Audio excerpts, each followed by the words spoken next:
नमस्कार दोस्तों, GM take information में आप सभी का बहुत बहुत स्वागत है। आज की वीडियो में हम बात करेंगे गूगल के एक बेहतरीन और ऑफिशियल एक्सटेंशन के बारे में, जिसकी मदद से आप अपने जो वेबसाइट के यूआरएल लिंक है, चाहे उसका टेक्स्ट हो या फिर इमेजेस हो, उसे सेव कर सकते हैं, वो भी सिंगल क्लिक में।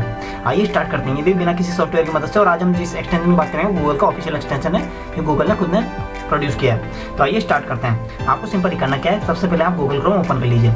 जैसे आप गूगल क्रोम ओपन कर लेते हैं, उसके बाद आपको राइट साइड में क्लिक कर लेना है टैब के ऑप्शंस में। जैसे आप टैब के ऑप्शन में क्लिक कर लेते हैं, उसके बाद आपको नीचे मोर टूल्स का ऑप्शन दिखेगा, इस पर क्लिक कर लीजिए। और इसके बाद में आपको नीचे थर्ड नंबर का ऑप्शन मिलेगा, एक्सटेंशंस का ऑप्शन, इस पर क्लिक कर लीजिए। जैसे आप एक्सटेंशंस के ऑप्शन में क्लिक कर लेंगे, आपको पेज को सिंपली स्क्रॉल डालते हुए नीचे की तरफ आना है और लेफ्ट साइड में आपको देखना है, नीचे मिलेगा आपको गेट मोर एक्सटेंशन का एक ऑप्शन, तो इस पर आप सिंगल क्लिक कर लीजिए। जैसे आप इस पर सिंगल क्लिक कर लेते हैं, आप क्रोम के ऑफिशियल वेब स्टोर पर पहुंच जाएंगे। अब वो वेब स्टोर में आपको यहाँ पर टाइप करना है Google Keep extension Chrome extension. जी हाँ, गूगल कीप क्रोम एक्सटेंशन, और इसके बाद में एंटर कर दीजिए। जैसे आप एंटर कर देते हैं, आपको कुछ 3 प्रकार के आइकन दिखने को मिल जाएंगे, जिसमें आपको जो फर्स्ट नंबर का आइकन है, जो है गूगल कीप का ऑफिशियल, देखिए नीचे google.com ने जो प्रोड्यूस किया, और इसमें आपको नीचे गूगल का सिंबल भी मिल जाएगा। और इसमें दूसरे सिंबल का मतलब है आप इस ऐप को और बिना इंटरनेट कनेक्शन के भी यूज़ कर पाएंगे इस एक्सटेंशन को। तो आप सिंपली मैं बता देता हूँ आपको कैसे इसको यूज़ करना और कैसे आपकी इसमें देखिए, अगर आपको नीचे कंपेटेबल विद योर डिवाइस अगर यहाँ पे मिल जाता है या फिर राइट टिक मार्क मिल जाता है, आप इसको अपने एक्सटेंशन को अपने डिवाइस में यूज़ कर पाएंगे। और इसका मतलब है रन ऑफलाइन, यानी आप अगर बिना इंटरनेट के यूज़ करना चाहते हैं तो भी इसे बिना इंटरनेट के यूज कर सकते हैं। इसके बाद मैं आपको नीचे इसके कुछ फीचर्स दिखा देता हूँ कि इस एक्सटेंशन की मदद से आप क्या क्या कर सकते हैं। तो नीचे देखिए इसके फीचर्स हैं, save URL, text and images. इसके बाद आप इसमें tracks, notes and save content को भी सेव कर सकते हैं। एड लेवल योर नोट्स, आप जो नोट्स उसको लेवल भी कर सकते हैं और ऑटोमेटिक सेव टू गूगल से। और इसमें एक फीचर है जिसकी मदद से आप जो भी टेक्स्ट या इमेजेस को सेव करेंगे, ऑटोमेटिकली आपके गूगल कीप के अकाउंट्स में सेव हो जाएगी। इसके बाद मैं इसको दे देता हूँ, आपका ये 1 मार्च को भी अपडेट हुआ है और इसकी जो साइज़ है वो 6.14 MB के लगभग है। तो ये बहुत ही छोटा है, ये किसी सॉफ्टवेयर से बहुत बेहतरीन है। तो सिंपली हम इसे ऐड कर लेते हैं। इसे ऐड टू क्रोम पर क्लिक कर दीजिए। ये आपसे परमिशन मांगेगा, आप इसे ऐड टू एक्सटेंशन में परमिशन दे दीजिए।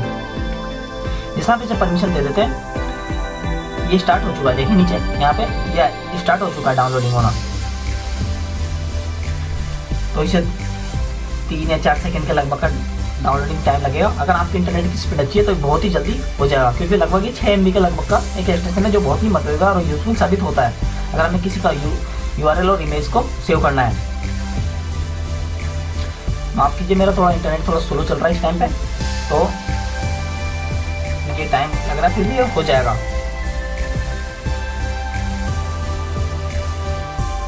देखिए आप इसमें इसके नीचे इसके रिव्यू भी पढ़ सकते हैं, उसका सपोर्ट भी पढ़ सकते हैं। अब इसको सिंपली आपको करना है, जैसे आपका कंप्लीट हो जाए आपको न्यू टैब ओपन कर लेना है। और नीचे देखिए, नीचे आ रहा है ऐड टू क्रोम, यानी कि कुछ 2 या 3 सेकंड के लगभग ये आपके क्रोम पे ऐड हो जाएगा। ये देखिए, Google Keep as Chrome extension has been added to your Chrome. आपको मैं बता दूँ, इसको क्रॉस कर दीजिए और जैसे ही आप इस पर सिंगल क्लिक करेंगे तो आपको नीचे मिलेगा गूगल कीप क्रोम एक्सटेंशन का ऑप्शन मिलेगा, न्यू ब्लैंक नोट मिलेगा और गो टू कीप मतलब इसके आप ऑफिशियल वेबसाइट पर पहुंच जाएंगे। देखिए मैं जैसे आपको बताता हूँ, keep.com, google.com। ये देखिए, अब यहाँ पे आप इसमें जो ऑफिशियल वेब है, आपको ऑफिशियल यहाँ पे आपको अपनी ईमेल आईडी मिल जाएगी, जिस ईमेल आईडी से आपने ये अकाउंट क्रिएट किया होगा। इसके बाद में आपको यहाँ पे नोट्स का ऑप्शन मिल जाएगा कि आप यहाँ से नोट्स भी बना सकते हैं। नोट्स का मतलब आप किसी जिसमें कोई हेडिंग डाल सकते हैं, टाइटल डाल सकते हैं, कुछ इमेज सेव कर सकते हैं, कुछ वीडियो बना के उसको नोट्स को यहाँ पे आप रिमाइंडर का ऑप्शन मिल जाता है, आप रिमाइंडर भी सेट कर सकते हैं। इसके बाद में आपको यहाँ पे नीचे शॉर्टकट्स की मिल जाती है कि आप जो आपको एक्सटेंशन में यूज़ करना है उसके लिए क्या क्या शॉर्टकट की यूज़ करनी है, जैसे नेविगेशन के लिए, एप्लीकेशन के लिए, एक्शन के लिए और एडिटर के लिए। इसमें क्या क्या शॉर्टकट कीज आपको अप्लाई करनी है। ऐप डाउनलोड का ऑप्शन भी मिल जाता है, जिससे आप अगर आपको इस एक्सटेंशन को अपने एंड्रॉइड फ़ोन या फिर iOS फ़ोन में यूज़ करना है तो उसके लिए भी आपको यहाँ पे लिंक मिल जाता है। आपको सिंगल क्लिक कर लीजिए और यहाँ से आप अपने लिए एंड्रॉइड और iOS फ़ोन के लिए यूज़ कर सकते हैं। यहाँ पे सेटिंग्स का ऑप्शन है। अब मैं वो आपको बताता हूँ कि ये वर्क कैसे करता है। जैसे हमारा जैसे कोई नया पेज है, अब हम यहाँ पे मैं अपनी ऑफिशियल वेबसाइट को जैसे गूगल टेक जीएम टेक को ओपन कर लेता हूँ। माफ कीजिए, जीएम टेक को ओपन कर लेता हूँ। जैसे मेरी ऑफिशियल वेबसाइट ओपन हो चुकी है, अब मेरे को इसको सेव करना है, तो मेरे को सिंपली देखिए यहाँ पे डार्क हो चुका है। अब इसको सेव टू कीप पर क्लिक कर देना है। अब जैसे मैं सेव टू कीप पर क्लिक करूँगा, उसके बाद यहाँ पे मेरे से ऑप्शन मांगा टेक अ नोट, यानी मैं इसमें टाइटल डाल सकता हूँ कि किस टाइटल से मेरे को नाम को सेव करना है। तो मैं इसमें जो भी टाइटल डालता हूँ, जैसे जीएम टेक डाल देता हूँ, तो ये ऑटोमेटिकली सेव हो जाएगा। ये देखिए नीचे सेविंग का ऑप्शन आ रहा है और ये सेव हो चुका है। अब हम इसके बाद में आपको सिंपली करना क्या है, आप गूगल कीप की ऑफिशियल वेबसाइट को ओपन कर लीजिए, जिसमें आपने जो अपना ब्लॉग स्पॉट सेव करा था वो आपको यहाँ पे आइकन पे मिल जाएगा। तो अगर आपको ये वीडियो अच्छी लगी तो इस वीडियो को लाइक, कमेंट और शेयर जरूर कीजिए। अगर आपको कोई सुझाव है तो हमारे कमेंट बॉक्स में कमेंट कर दीजिए। और अगर अभी तक आपने हमारा चैनल सब्सक्राइब नहीं किया है, फिर आप हमारे चैनल पर नए हैं तो प्लीज़ इसे सब्सक्राइब कर लीजिए, क्योंकि यहाँ पर मिलते हैं आपको टेक्नोलॉजी की लेटेस्ट नोटिफिकेशन सबसे पहले। जय हिंद, जय भारत, वंदे मातरम।